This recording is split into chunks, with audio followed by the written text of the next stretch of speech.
Strasbourg avait été libéré par Leclerc, par les chartes de Leclerc. Mais les Allemands voulaient le reprendre à tout prix. Où ça a tenu un peu, on a eu des problèmes, c'est dans les Vosges. Dans les Vosges, il y a eu de la résistance. Les Allemands, ils n'ont pas cédé comme ça. Là, on a eu une bataille de chars costaud. Hein. Ça a été, pour moi, un suicide. Ils nous canardaient comme les pigeons dans les forêts.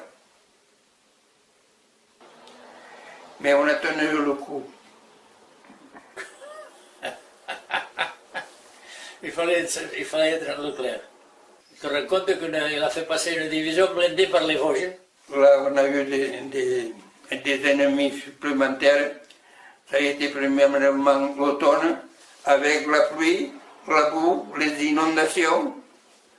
Puis l'hiver avec la neige, le froid. On a dû rapatrier beaucoup d'unités qui ne conservaient pas le froid, pour le Sénégal et d'autres. Notre division était plus diminuée. D'un coup, un matin, on nous rappelle, hop, hop, hop, rassemblement, allez, chargez tout, faut faire vite toujours. Ils m'ont chargé mon camion de mine. Je ne savais pas où on allait, rien du tout. Si j'avais des sueurs froides, je me disais, à la moindre étincelle, je suis parti pour les pâquerettes. On allait en occupation, la guerre était finie. Les Allemands qui n'ont pas contre-attaqué, les Allemands, ça on était foutus. Et voilà la fin de l'Allemagne, si vous voulez. Le choc qu'on attendait n'a pas eu lieu. Il y avait les 4 nationalités, françaises, russes, anglais et américains. Un officier s'est approché de moi. Je croyais qu'il allait me remercier. Il m'a foutu une engueulade. Et puis on est rentré et hop, démobilisé comme à casa.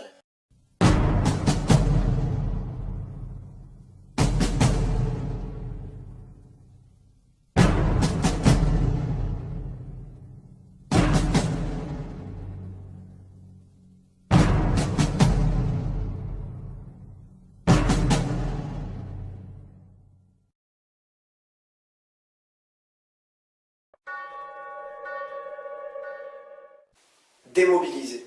Ils ont certainement rêvé d'entendre ce mot un bon millier de fois.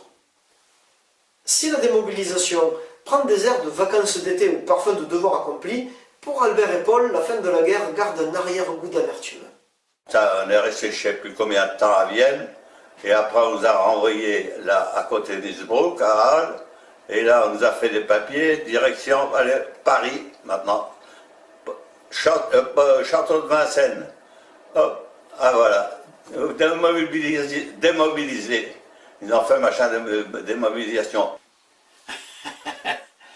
On était à la caserne de Saint-Cloud. Peut-être qu'à temps, on n'y était pas. Alors on se portait le soir, on rentrait quand on voulait. On ressortait quand on voulait. C'était la pagaille. C'était la fin. À Paris, on a été 3 fois sous l'Arc de Triomphe avec nos camions à faire comment ça s'appelle ça? Pour défiler. C'était le défilé des victoires de la victoire. 3 défilés. Puis on nous a cantonné à Mareuil-les-Monts, pas loin de Paris, libre pendant les 3 mois qu'on avait signé, qu'on avait signé au départ. Ces 3 mois, on aurait dit des vacances. On avait presque oublié l'armée et tout. On faisait ce qu'on voulait. Il y avait pas un ruisseau, ni un plat, c'était une espèce de rivière. On se baignait là-dedans. Et il y avait beaucoup de poissons. Alors un jour, on a pris des grenades qui nous restaient, on a jeté dans la rivière. Nous avons vu plein de poissons. Les pêcheurs qui étaient là-bas dans les bateaux nous ont grondés en nous disant qu'on détruisait la faune. Au départ, ils nous traitaient de tout. Et puis, tout d'un coup, ils ont léché toute leur canne et se sont pris des épuisettes. Alors, ils prenaient les poissons qui suivaient le courant. Ils ont pêché plus que ça. Ah, ils étaient contents. On nous a défendu de continuer, et voilà. Prime de démobilisation, notre prime pour 5 ans presque d'armée, j'avais presque fait 5 ans d'armée, 1000 francs, 1000 francs. Voilà, et ça est terminé. Je suis rentré chez moi. Et un beau jour, on dit, messieurs, vous avez fini tout, le travail est fait, voici un ticket de train, et vous pouvez rentrer chez vous. Et voilà, sans tambour ni trompette. C'est ouf. C'est fini, c'est fini. Mais oui, comment tu fais là? Et là, on leur avait demandé s'ils voulaient aller. Enfin, il y en a qui sont allés en Indochine. Hein? Et lui, il a dit non, moi je me suis engagé que pour la Alors guerre. moi, je dis à Berne, je lui dis, si on doit partir en Indochine et qu'on descende au camp de Rivesaltes, tu ne me vois plus, hein? À part quand tu m'appelles pour partir, tu ne me vois plus. Berne, il m'en a fait voir celui-là. Hein? Oui, mais toi aussi, tu en as fait voir. C'est dur à s'expliquer. C'est dur à dire. Il y a eu des moments tristes, sans dangereux de voir mourir des collègues, voir mourir des choses. Puis d'autres, bah, tu veux, on arrivait à s'améliorer, à vivre quand même avec le temps. Oui. Et où qu'on a eu de bons moments, c'est dès qu'on a été en Autriche. Parce qu'en Autriche, les Autrichiens n'étaient pas tous réellement pour les Allemands. Hein. Oui. C'était... Je peux pas dire que c'était un bon moment. On peut pas, c'est pas vrai. Mais l'un dans l'autre, on a fait une chose, on s'est dit, on a fait notre devoir. Voilà. On a fait notre devoir. Et c'est tout. Les oubliés de l'histoire, nous sommes. Plus personne ne s'est occupé de nous. En arrivant chez nous, je vous le dirai encore, nous étions dans le dernier wagon. Le train s'est arrêté, on regardait vers la quai de la gare de Bagnols. On avait un attroupement. Il y en avait qui portaient des prisonniers sur les épaules, ils les ovationnaient, et des stéos qui avaient pris du travail en Allemagne, on les portait sur les épaules, et bien nous sommes prêts. Et quand nous sommes arrivés habillés en militaire, devant la gare, plus personne. Chacun est rentré chez soi. Moi, je suis allé trouver mon ancien patron, je continue à faire des maisons. Mes deux copains sont allés dans leur masse pour préparer les vendages. Et voilà les oubliés de l'histoire. À Strasbourg, ils avaient pris l'habitude de chaque 10 années donc de fêter l'anniversaire. Et après, quand on est arrivé à 40, bon, comme il y en avait moins, ils faisaient les 45, 50, 55. Bon. Nous, on est allé jusqu'au 50. Hein. Et donc, le jour, je crois que c'est au 40e anniversaire, nous étions à Strasbourg au banquet. Et à la fin, donc, ils nous ont porté du champagne. Et il y a... Non, il faut dire une chose. On était par le régiment. Oui, Il y avait la compagnie. compagnie, la section par section et par groupe. Je me suis trouvé... Oui, avec le groupe de ceux qui restaient vivants, tu vois. Tous les survivants. Combien, une douzaine, non? Oui, on était 11 ou 12. Oui, 12, je crois. Il n'y avait pas 11, il n'y avait pas 11 ni Kerfanto. Oui. Je sais Et pas si donc, c'était bon. bon, on mangeait, et je te dis à l'apéritif, il y en a un, deux, qui se lève et qui dit, ben, cette année, on va trinquer à notre héros. Alors je dis, ah, vous avez un héros dans le coin. Alors il me dit, mais oui, comment? Il me dit, mais Marole, mais c'est votre mari? Je lui dis, mon mari, il ne m'a jamais dit qu'il a fait un héroïsme à trinquer pour lui. Alors il me dit, ben, vous savez, il dit, tu te souviens pas? Il lui dit que si nous sommes là, c'est grâce à toi. Et on était en train de... Alors il explique donc qu'ils étaient arrêtés, bon, si c'est au coin d'une forêt ou je sais pas, enfin sur la... Un coup de pied au cul, je les ai fait monter dans la flaque. Et ils étaient en train de manger parce qu'ils se faisaient cuire des trucs quand ils pouvaient. Hein.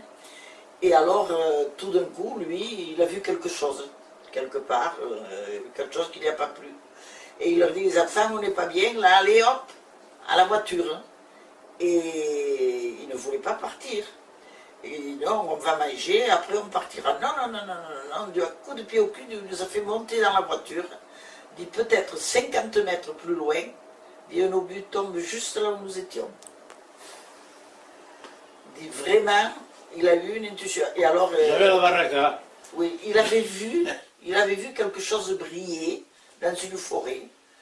Et il a pensé que c'était un dame qui tirait ou je ne sais rien. Marc, reconnu brave parmi les braves par ses pairs, se laisse aller à quelques héroïques anecdotes. De son côté, Albert éprouve un réel écœurement pour le manque de reconnaissance de la patrie envers ses fils, qui pourtant se sont sacrifiés pour elle. Une fois, il y a King Kong qui avait Comme c'était un copain. l'ordonnance du lieutenant de Verme. Oui. Et il y avait un cadavre, tu vois, avec une montre chronomètre Et King Kong dit, il est à moi la montre, hein. La montre ne touche rien. Tu vas voir. On attrape une corde, on lui attache à la jambe et on tire. Et la montre, il l'a retrouvée quand même. Je ne sais pas ce qu'elle marche. Le truc était trop bien préparé pour que ça marche. Et il y avait une bouteille de vin, de verre, et moi, toi, touche rien là. Il a été dans une ferme en Normandie. Je lui dis, touche rien, hein. Et moi, il y avait un fil qui descendait de la bouteille, qui allait sous la table, il y avait un paquet. Tu touches la bouteille, on y reste tout là-bas. Il y avait un copain à côté, il s'était aussi engagé, il est tombé dans les commandos.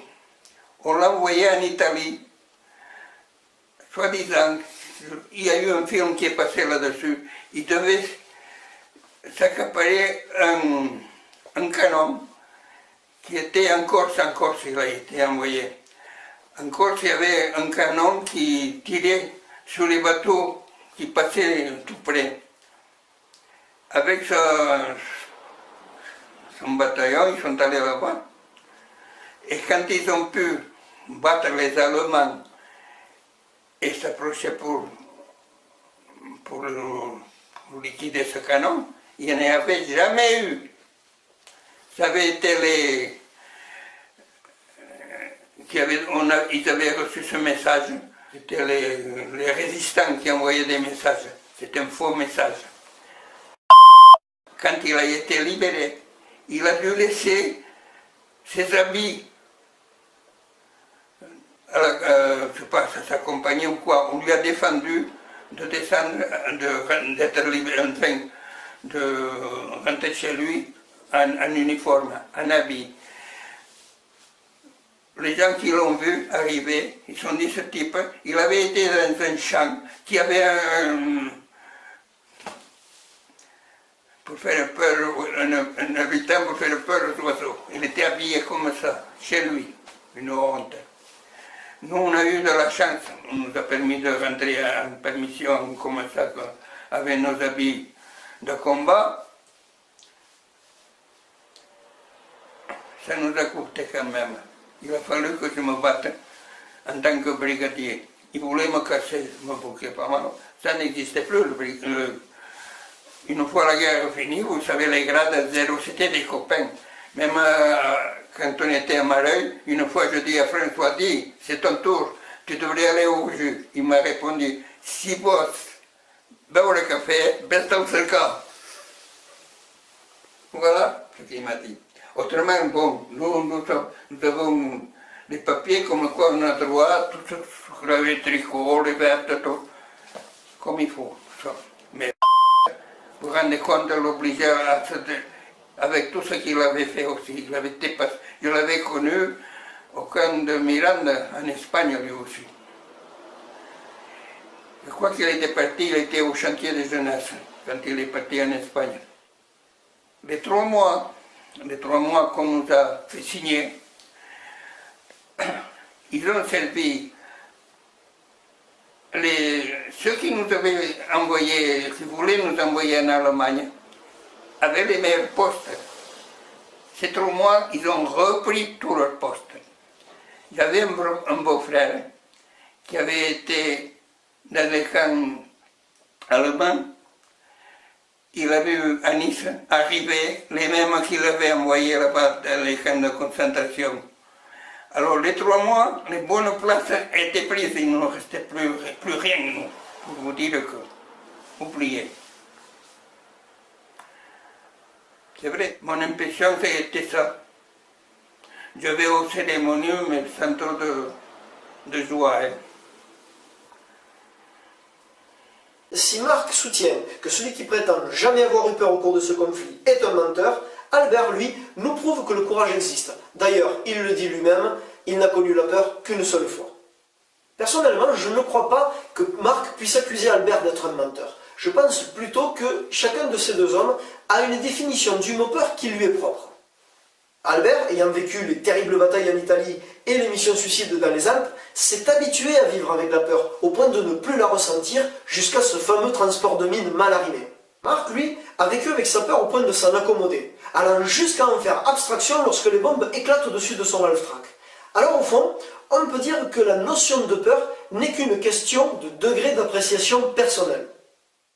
La peur, je l'ai eue, c'est le coup du camion avec les mines que j'avais derrière, que j'ai eu de peur. Pour le reste, non. Le reste, c'était pas un jeu, mais... Non, vraiment, j'ai pas eu peur. Aucun jour sauf ce coup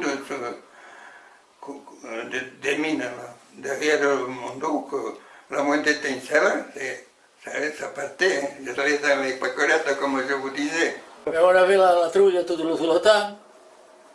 Et tu vois que c'est comme ça la guerre, tu as la trouille tout le temps. Celui qui n'a pas eu peur, ben, je lui disais, t'es un bavard, tu es un bavard. Tu avais toujours la trouille. Quand les obus tombent de tous les côtés. J'ai peur, bon, plus ou moins. Moi, à un moment donné, le type me dit, fous le camp avec l'Aftrac. Il y a l'obus allemand est passé entre le canon et l'Aftrac. Et maintenant, foutu quand j'en ai entendu 4, enfin, il me pétait par-dessus. Mais là, tu n'as pas peur parce que tu fais le boulot que tu dois faire, c'est tout. Mais tu as la pétoche quand même. Hein. Pour conclure, Albert évoque son sentiment de honte à l'égard de cette France qui exclut des livres d'histoire ces évadés de France venus de l'Hexagone comme des colonies pour mourir au nom de la liberté. Le sentiment qu'on nous a laissé après la guerre, qu'on avait été oubliés. Pas seulement nous, mais tous les Africains. Notre division faisait partie de l'armée africaine, commandée par les Anglais. Nous étions une partie de cette armée, ça s'appelait l'armée d'Afrique. Qu'est-ce qu'ils sont devenus après la guerre, ces gens-là? On les a renvoyés comme un carnet de train, et la carte de combattant. La carte de combattant, c'est pas 1000 francs par an, 0. Alors ces gens, si vous connaissiez la chanson, vous auriez compris ce que c'était que les Africains. C'est nous les Africains qui revenons de loin, nous venons des colonies pour défendre notre pays. Leur pays c'était la France. C'était pas les autres, c'était pas l'Algérie, l'Italie, la Tunisie. Nous venons des colonies pour défendre notre pays. Nous avons laissé là-bas nos parents, nos amis, mais nous avons au cœur une invisible ardeur pour défendre notre drapeau, qui était le drapeau français, quoi, enfin, la chanson des Africains. Et alors moi, mon impression, c'est pareil. Ils sont partis, ils sont tous morts. C'était des oubliés de l'histoire, comme moi et mes copains. Si, à Bagnols, on n'avait pas eu un maire qui se soit occupé un petit peu de nous, il nous a fait avoir, aux évadés de France, je parle, le drapeau neuf pour les évadés. Il a construit une stèle au col de Bagnoul. Il en a construit une autre en bas pour le chemin des évadés. Il a fait en dernier lieu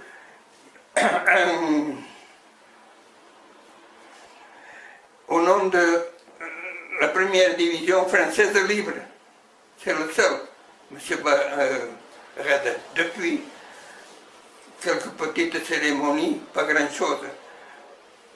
On parle plus de 14-18 et des combats d'Algérie, mais nous, les oubliés.